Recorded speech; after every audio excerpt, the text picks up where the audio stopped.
Hello guys, welcome to my YouTube channel Education Net Aspirant. Today we discuss previous year question from paper 1 Higher Education. It is part 7. Question number 1. Who among the following founded the Imperial Library? Who is he wanted to see as a future Bodleian Library or a British Museum of the East? नीचे दिया हुआ किसने imperial Library का स्थापन किया जिससे वो future Bodleian library और British Museum of the East के रूप में देखना चाहता था? Option A Lord Curzon, option B Lord Canning, option C Charles Wood, option D Lord Mountbatten. इसका करेक्ट आंसर है ऑप्शन ए लॉर्ड कर्जन।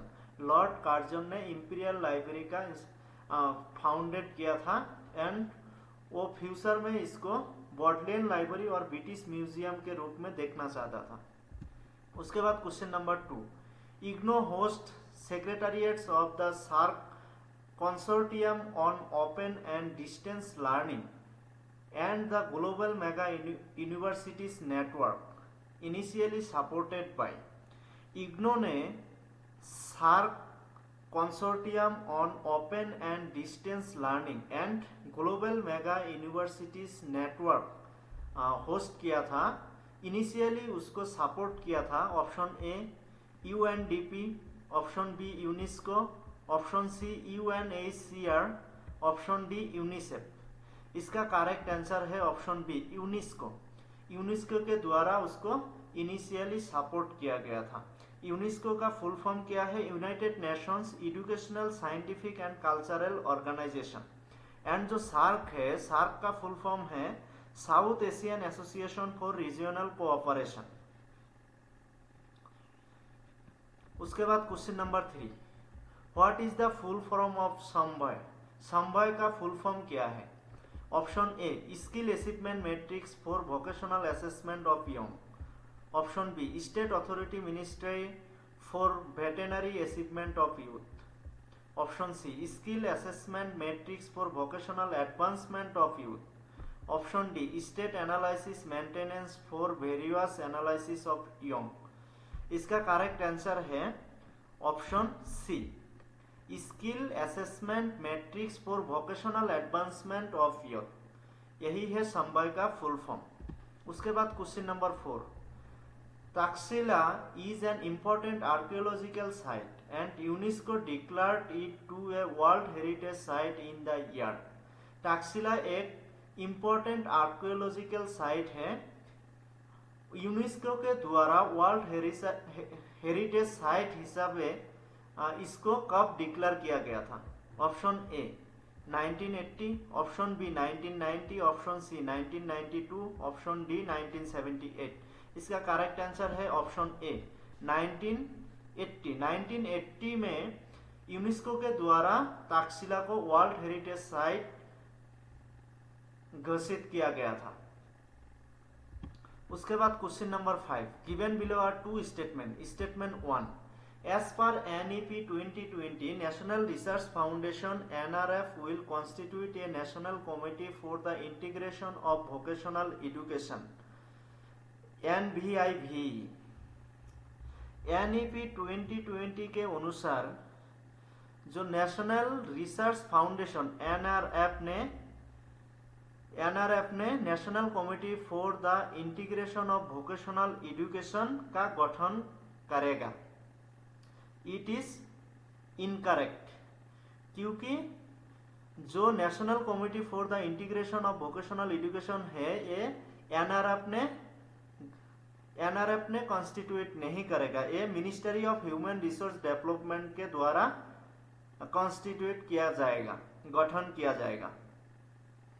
तो statement 1 is incorrect. Statement 2.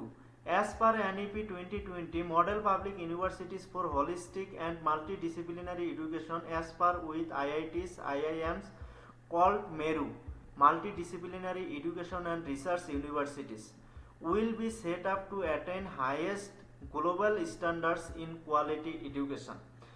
NEP 2020 के अनुसार highest global standard quality education प्राप्त करने के लिए IITs, IIMs के तरह holistic and multi disciplinary education के लिए मॉडल पब्लिक यूनिवर्सिटी सेटअप किया जाएगा, जिसको मेरू कहा जाएगा, मेरू के नाम से जाना जाएगा, multidisciplinary education and research universities.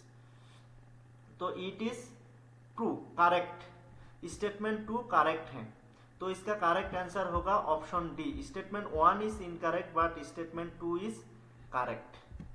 उसके बाद question number 6, in the 21st century higher education development in India should focus on. 21st century में इंडिया का हायर एजुकेशन डेवलपमेंट में फोकस किया जाएगा।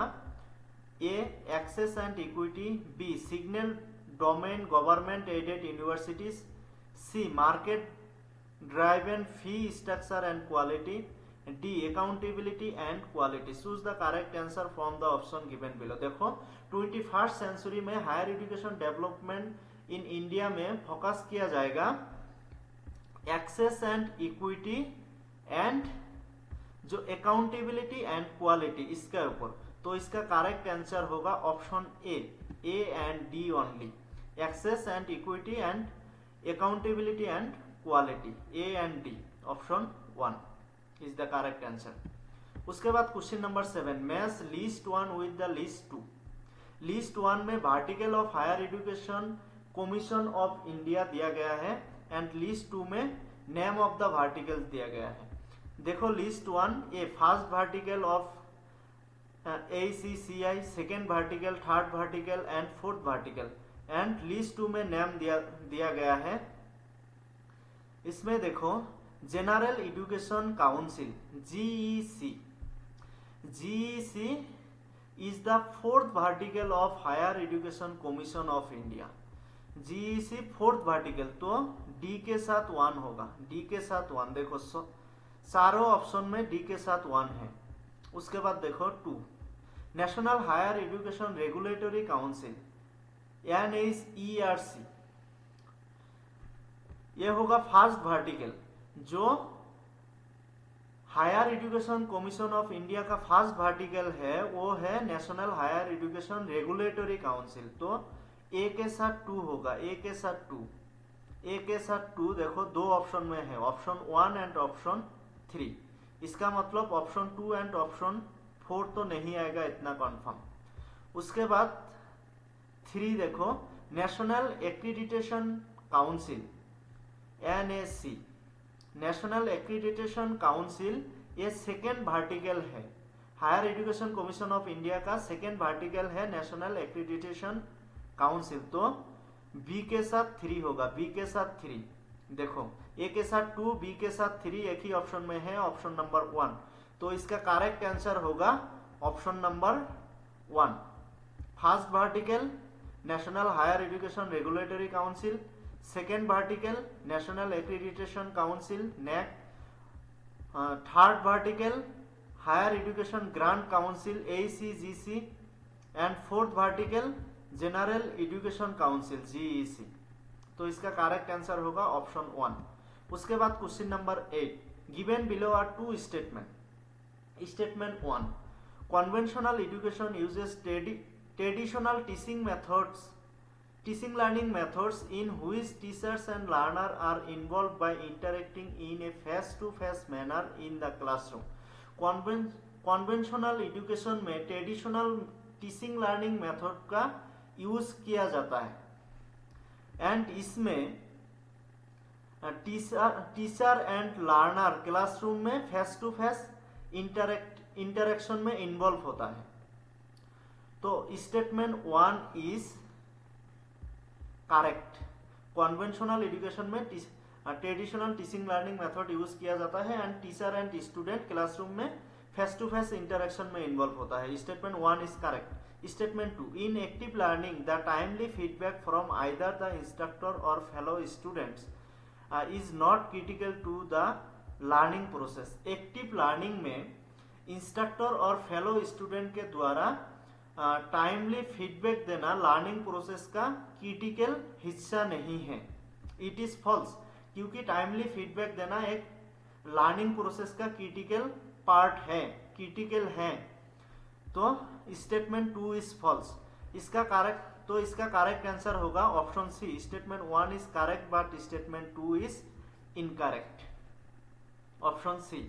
उसके बाद question number 9, which of the following ancient text related to law, नीचे दिया हुआ कौन सा एंशिएंट टेक्स्ट लॉ के साथ रिलेटेड है? ए गृहा सूत्र, बी न्याय सूत्र, सी धर्म सूत्र, डी सांख्य प्रवासना सूत्र।